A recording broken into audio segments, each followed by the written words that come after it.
ಎಷ್ಟೋ ಕಡೆ ಬೀದಿ ದೀಪಗಳದ್ದು ಸಮಸ್ಯೆ ಇತ್ತು. ಅಲ್ಲೇ KV ಅವ್ರನ್ನ ಕರೀತಾರೆ, ಸ್ಪಾಟ್ ಅಲ್ಲಿ ತೋರಿಸ್ತಾರೆ, ಅವ್ರ ಟೀಮ್ ಇರುತ್ತೆ. ಅವ್ರ ಜೊತೆ ನಗರಸಭೆಯಲ್ಲಿರೋ ಅಧಿಕಾರಿಗಳು, ತಾಲೂಕ್ ಲೆವೆಲ್ ಅಧಿಕಾರಿಗಳೆಲ್ಲನೂ ಅಷ್ಟು ಬೆಳಿಗ್ಗೆನೆ ಬಂದ್ಬಿಟ್ಟಿದ್ರು. ರಾಜ್ಯದಲ್ಲಿ ಯಾವುದೇ ರಾಜಕೀಯ ವ್ಯಕ್ತಿ ಮಾಡ್ತಾ ಇದ್ರು ಅಂತ ಕೆಲಸಗಳು ನಮ್ಮ ಚಿಕ್ಕಬಳ್ಳಾಪುರದ ಅಚ್ಚುಮೆಚ್ಚಿನ ಶ್ರೀ ಪ್ರದೀಪ್ ಸರ್ ಅವರು ಮಾಡ್ತಿದ್ದಾರೆ. ನನ್ನ ಹೆಸರು ಉಮೇಶ್, ವಾರ್ಡ್ ನಂಬರ್ 8 ನಿವಾಸಿ.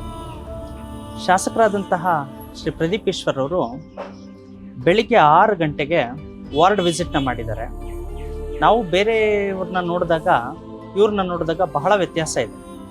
ಇವರು ಬೆಳಿಗ್ಗೆ 6 ಗಂಟೆಗೆ ಬಂದು ವಾರ್ಡಲ್ಲಿ ಪ್ರತಿ ಮನೆಗೂ ನೋಡಿ ಏನೇನು ಕಷ್ಟ ಅಂತ ಕೇಳ್ತಿದ್ದಾರೆ. ಸುಮಾರು ಜನಕ್ಕೆ ರೇಷನ್ ಕಾರ್ಡ್ಗಳ ಸಮಸ್ಯೆ ಇತ್ತು, ಕ್ಲಿಯರ್ ಆಗ್ತಿದೆ. ಸುಮಾರು ಜನಕ್ಕೆ ಪಾಪ ಪೆನ್ಷನ್ ಸಮಸ್ಯೆಗಳಿತ್ತು, ಕ್ಲಿಯರ್ ಆಗ್ತಾ ಇದೆ. ನಾವು ನೋಡಿದಾಗ ಬಹಳ ಆಶ್ಚರ್ಯ ಆಯಿತು. ಚರಂಡಿಗಳಿರುತ್ತೆ, ಚರಂಡಿ ಹತ್ರನೇ ಹೋಗ್ತಾರೆ, ಏನು ಸಮಸ್ಯೆ ಅಂತ ಕೇಳ್ತಾರೆ. ಅವ್ರ ಜೊತೆ ನಗರಸಭೆಯಲ್ಲಿರೋ ಅಧಿಕಾರಿಗಳು, ತಾಲೂಕ್ ಲೆವೆಲ್ ಅಧಿಕಾರಿಗಳೆಲ್ಲನೂ ಅಷ್ಟು ಬೆಳಿಗ್ಗೆನೆ ಬಂದ್ಬಿಟ್ಟಿದ್ರು.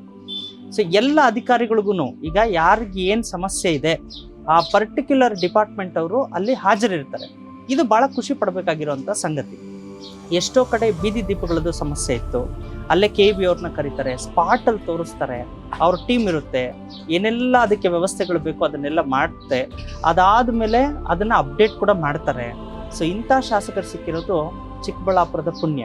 ಸೊ ಇಂಥ ಶಾಸಕರು ಇನ್ನೂ ಒಂದು 20 ವರ್ಷ ಆದ್ರೂ ಇಂಥ ಶಾಸಕರೇ ಇರಬೇಕು ಚಿಕ್ಕಬಳ್ಳಾಪುರಕ್ಕೆ. ನಮಸ್ತೆ ಚಿಕ್ಕಬಳ್ಳಾಪುರ ಅಂತ ಏನು ಕಾರ್ಯಕ್ರಮ ಮಾಡ್ತಿದ್ದಾರೆ, ಇದು ಯಶಸ್ವಿ ಆಗ್ತಾ ಇದೆ ನೋಡಿ. ಕರ್ನಾಟಕಕ್ಕೆ ಇದು ಮಾದರಿ ಆಗ್ಬಿಟ್ಟಿದೆ. CM ಅವರು ಕೂಡ ಮೊನ್ನೆ ಮಾತಾಡಿದ್ದಾರೆ, DK ಶಿವಕುಮಾರ್ ಸರ್ ಆಗ್ಬೋದು, ಎಲ್ಲರೂ ಕೂಡ ಇದನ್ನ ಪ್ರಶಂಸೆನ ಕೊಟ್ಟಿದ್ದಾರೆ.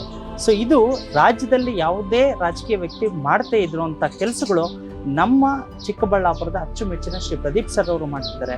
ಸರ್, ನಿಮಗೆ ಆ ಭಗವಂತ ಆರೋಗ್ಯ ಆಯುಷ್ಯ ಎಲ್ಲ ಕೊಡಲಿ, ನಿಮ್ಮ ಸೇವೆ ಸದಾ ಹೀಗೆ ಇರಲಿ ಅಂತ ಕೋರ್ಕೊಳ್ತೀವಿ.